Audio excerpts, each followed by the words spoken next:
Hi, my name is Whitney, and I worked on a report over Activision Blizzard and their response to toxic workplace allegations in the summer of 2021.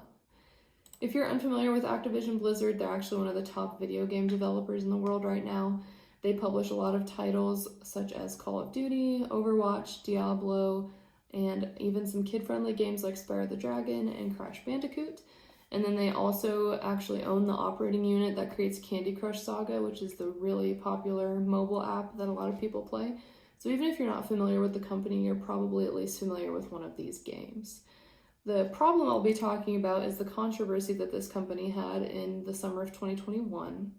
So on July 21st, 2021, the California Department of Fair Employment and Housing joined with Activision Blizzard employees to file a lawsuit against the company alleging equal pay violations, sex discrimination, as well as sexual harassment.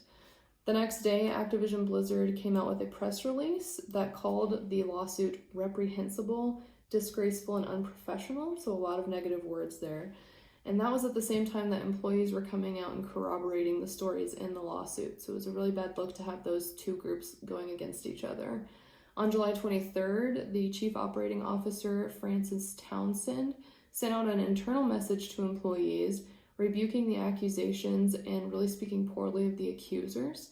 And this looked bad because those accusers were still employees of the company, and you have top-level executives talking poorly about them. That drew a ton of backlash when the COO's words went public because they were leaked, and stakeholder groups, including staff members as well as customers, started to get very angry. By July 27th, the CEO, Bobby Kotick, tried to do a 180 with the messaging that the company was creating by releasing an apology and vowing to fix the company's frat boy culture, which is what he called it. That didn't quite do enough yet because on July 28th, hundreds of Activision Blizzard employees staged a walkout to demand better working conditions for all employees.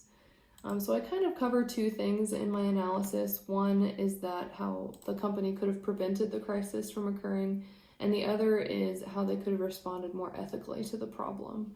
So one of the first things I noted in my research was that Internet Archives show that a code of conduct wasn't even publicly accessible until December 2022 on Activision Blizzard's website. While this doesn't mean that the company didn't have an ethics code at all, it does kind of demonstrate their attitude toward it. Even if there was an ethics code, the company obviously didn't think it was important enough to make it easily accessible to anybody who who wanted to better understand the company's values.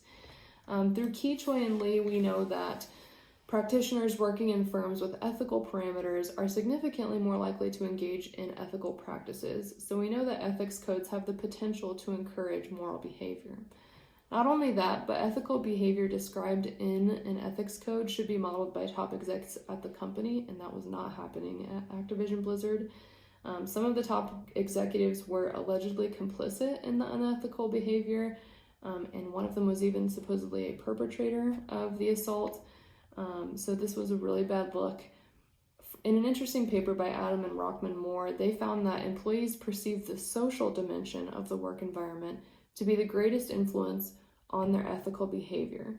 So employees who are seeing top-level execs engage in unethical behavior were seeing that kind of behavior modeled, and that's where it kind of snowballed into lower levels as well. So we can kind of see that through Rockman Moore's analysis. Beyond prevention, Activision Blizzard's response to the lawsuit was demonstrably unethical. Calling the accusations reprehensible and unprofessional showed no regard for the possible truth of the allegation or harm caused to staff members.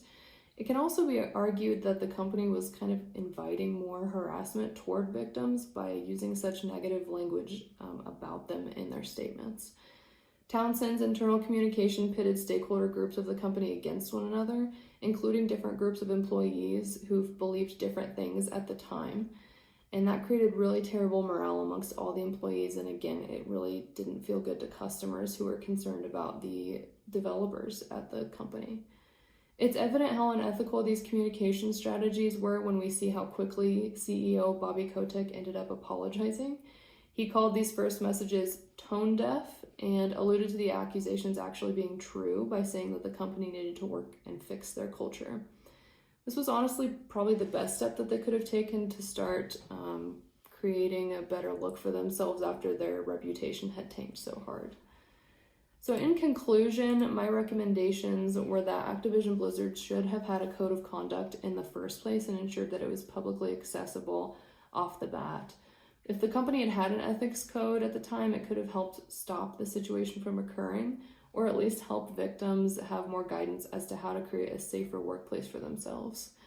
Also, communication leaders should have actually been in charge of the communications materials that were distributed through the crisis.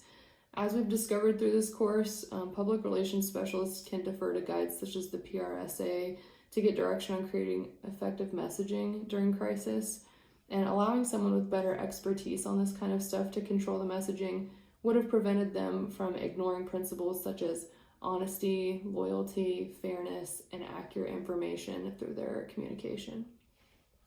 Lastly, I wanted to kind of shout out diversity. Diverse workplaces are significant in any industry, as is creating a safe environment for people of all identities. Not only should company leaders care about encouraging this from an ethical standpoint, but they should care from a productivity standpoint as well. Bobbitt points out that sexual harassment is considered one of the major factors in employee turnover and loss of productivity. So the behavior that was condoned at Activision Blizzard's culture was not only unethical, but it crippled morale and productivity, and of course led to this momentous legal battle that they had to go through. Overall, the company made huge missteps that were pretty scarring to the organization, but hopefully with a new code of conduct that seems to be regularly updated, Activision Blizzard has made a much larger effort to create a good working environment for all employees. Thanks so much for listening to my presentation. I look forward to watching your guys, and let me know if you have any questions below.